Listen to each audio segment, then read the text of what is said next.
Robin, morning. Morning, Marek. How are you? I'm very well, thank you. Fantastic. Listen, we're talking about cyber security and some of the things that are right here, right now, that are in the news. So let's dive right in with interesting topics. Looking forward to it. Let's go. Fantastic. So I understand press releases recently, one of the companies around Anthropic have released or wanted to release a version of a new product called Method that's rapidly decided rescind decision because this product is actually finding the vulnerability of software code. They found he decided to speak with source provider. And I wondered to myself, obviously, good faith decision.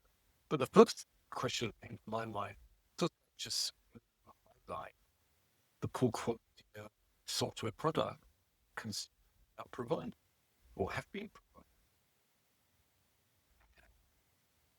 That's a very good question. And really, there's two answers to it. One is yes, developers have not been doing what we call secure by design.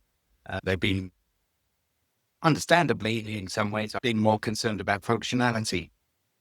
But then also, you've got to consider really that whatever product that you want to think about is being used by companies across the economy for all sorts of different things. And if you take Microsoft 365 and Windows as an example, or Google Workspace, because they're as I say, being used by all sorts of different companies, you can't make them 100% secure. You never could. And you certainly can't going forward. And what has happened is that there are various vulnerabilities in those products, which either researchers or unfortunately hackers have been discovering over the years. With Mythos, it's able to discover those vulnerabilities at scale and rapid speed.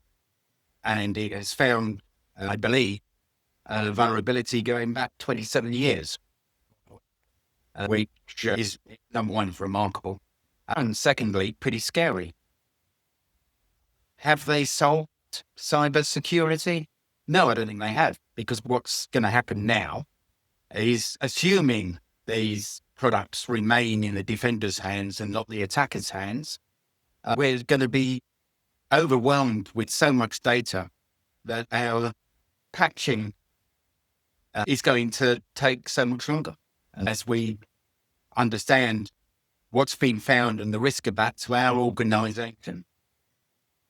That's really very interesting. I just wondered myself, when you're explaining all of that, actually open the opportunity actually in relation to trying to access trove of capability on AI model able to hunt for vulnerabilities in legacy, seek to exploit defensive AI companies.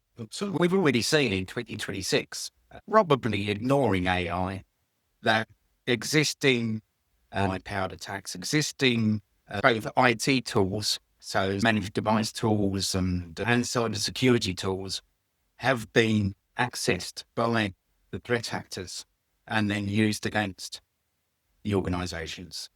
So they're using functionality as designed, but of course, once a tool is in the wrong hands, but it can be put to various also.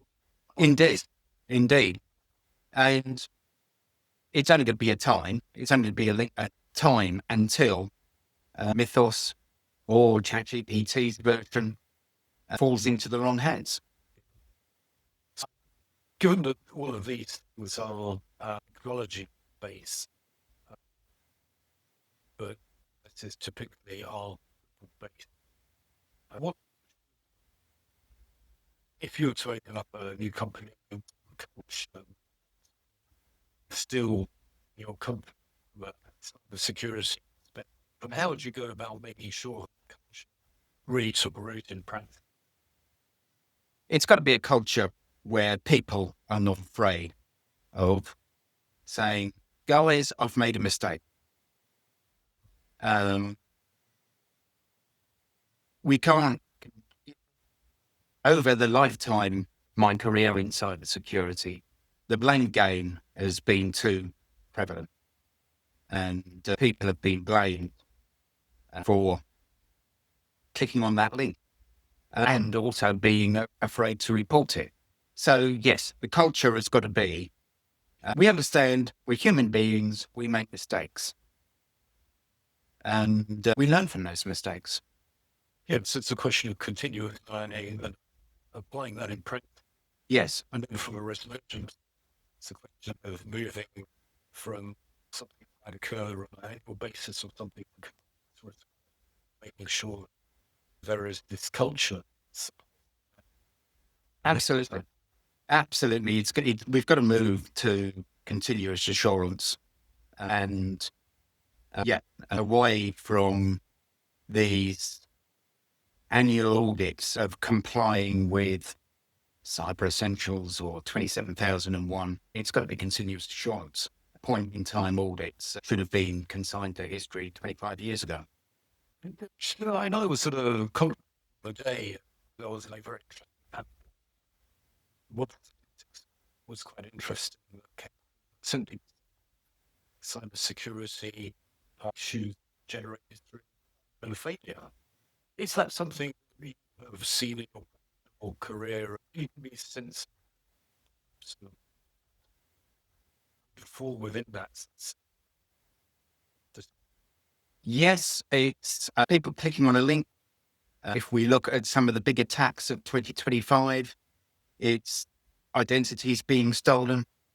So if we look as attacks of last year, it was AI had been used to identify people with sort of admin type access roles in those companies, and then they used AI to put the jigsaw together, so that when they called the helpline to say, "Hey, I'm Brian, I'm an IT admin," and the help desk asked the questions to reset password, they knew the answers to those questions, and the help desk, their KPIs are how many calls you answer, how many issues you solve. Interesting. So they met their KPIs. They just gave away the keys to the castle. Since everybody being aligned to the purpose of activity, which is cybersecurity, rather Yes, being, of course. that's right. Fascinating, Brian. Look, it's been great to chat. Absolutely, Eric. Do it again next time.